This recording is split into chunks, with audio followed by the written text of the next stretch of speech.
से तो ना हो पाएगा। तो अपनी औकात से ज्यादा बड़े सपने देख रहा है। जितनी चादर हो पैर उतने ही पसारने चाहिए। जब ये लाइनें आप लोग अपने आसपास वालों से सुनते हो, स्पेशली अपने रिश्तेदारों से और अपने घर वालों से सुनते हो ना, तो हमारी हिम्मत डाउन होने लगती। हमको अपने आप पे एक सेल्फ डाउट आने लगता है। हम ये सोच में पड़ जाते हैं कि मैं किसी लायक भी हूं क्या। अगर आपके साथ भी ऐसा कभी भी कुछ हुआ है या हो रहा है तो आज की कहानी बड़े ध्यान से सुनना, यह आपको बहुत काम आएगी। तो हुआ कुछ यूं कि एक जंगल में एक बरगद का पेड़ था और उस पेड़ पे चील ने अंडे दे रखे थे और उसी पेड़ के नीचे जंगली मुर्गी ने भी अंडे दे रखे थे। एक दिन हवा का बहाव आया और एक चील का अंडा नीचे गिर के मुर्गी के अंडों के साथ मिक्स हो गया।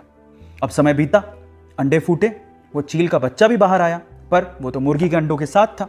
अब वो ये सोचते हुए बड़ा हुआ कि वो तो मुर्गी है। अब वो वही करता जो कि मुर्गियां करती थी। वो उतना ही उड़ सकता था जितनी मुर्गियां यूजुअली उड़ती हैं। और आपको तो ये पता ही है कि मुर्गियां ज्यादा उड़ नहीं सकती। एक बार वो चील का बच्चा जो कि मुर्गियों की तरह पल रहा था, उसने आसमान में चील को उड़ते देखा।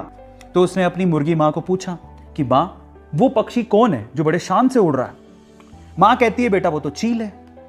तो बच्चा मासूमियत से सवाल पूछता है कि हम लोग इतना ऊंचा क्यों नहीं उड़ सकते? तो मां कहती है, क्योंकि तुम मुर्गी हो। और ये सोच के कि वो मुर्गी है, सेल्फ डाउट में कभी उसने ट्राई भी नहीं किया ऊंचा उड़ने का और सिर्फ मुर्गी बन के वो जीता रहा और एक दिन मर गया।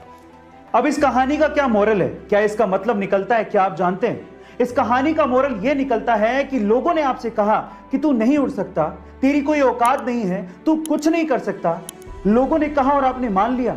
यही आपकी सबसे बड़ी गलती है। बस एक बात याद रखना कि जीत अगर पक्की हो तो कायर भी लड़ जाते हैं। बहादुर वो होते हैं जो हार का पता होने के बावजूद भी मैदान में डटे रहते हैं। इसका मतलब जानते हैं क्या है?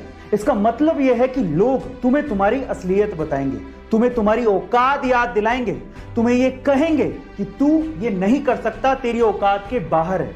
उनकी बातें सुन के ना तुम्हें खुद को सेल्फ डाउट आने लगेगा कि तुम्हारी हार निश्चित है, तुम ये नहीं कर पाओगे।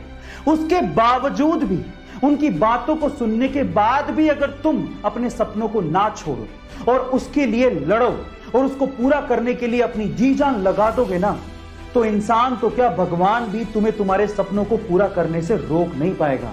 इसलिए जब लोग आपको आपकी औकात बताने की कोशिश करें ना, तो उनको ये कहना कि मैं नहीं बदलूंगा अपने सपनों को, अपनी औकात से मेल कराने को। मैं बदलूंगा अपनी औकात को ताकि वो मेरे सपनों से मेल खाएं।